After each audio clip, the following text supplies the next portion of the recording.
know it's a bit general, but do you have any advice for trying to address SIBO while also tackling oxalate? Yeah, this is a tough one. The thing about SIBO is that I suspect many of us have developed it in part because our guts tried to adapt to this fuel that it's getting. And oxalate's a fuel from your guts standpoint. So there are microbes in our guts who will either use oxalate as a primary fuel, that's generally speaking Oxalobacter formigenes, which many of us have lost, but there are a whole host of other microbes which will actually use oxalate as a potential backup fuel. And that can shift how the microbiome is working. And when it goes through this shift, I believe it's one of the things that can set us up for SIBO. There's lots of research ongoing at the moment. It's a bit of a muddle because honestly, when it comes to research, how you ask the question matters. And,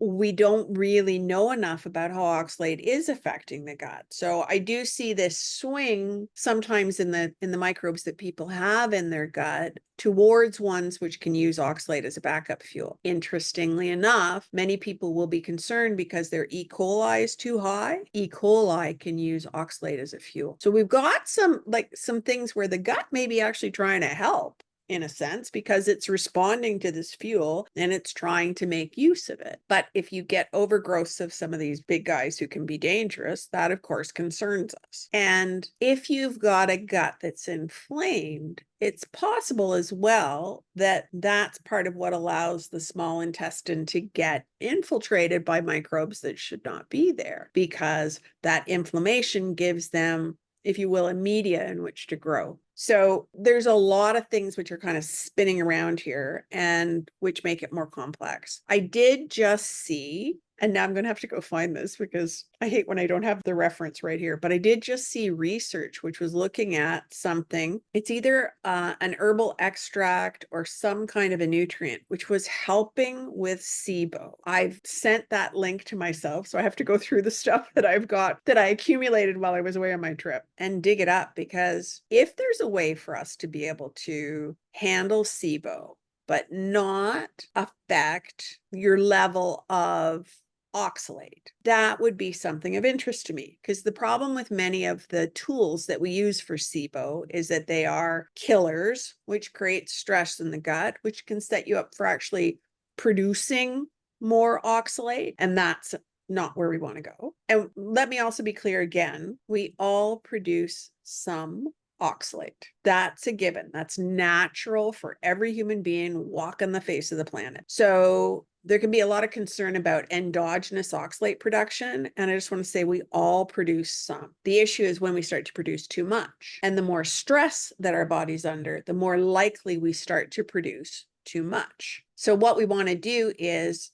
find ways to address SIBO where we're not driving up stress, we're not driving up inflammation, and we're not using a high oxalate something as the vehicle to reduce the SIBO. So that's the holy grail. That's the holy grail right there. And what I've been doing is trying to find if there's something that we can use there. So like I said, over my trip, I didn't take my computer, but I did have my phone. And I, every once in a while, would go and do some searching on PubMed or whatever, found some really interesting stuff. I need to get back to everybody on this one. But I'm hoping that we might have something which would actually be helpful to people so that we can start to shift the gut, but not aggressively, basically support the body to do the right thing. What little I'd read sounded like your body was able to pick up its work and do what it's supposed to. And that was part of how this was working in terms of having SIBO be resolved. So I need to go back.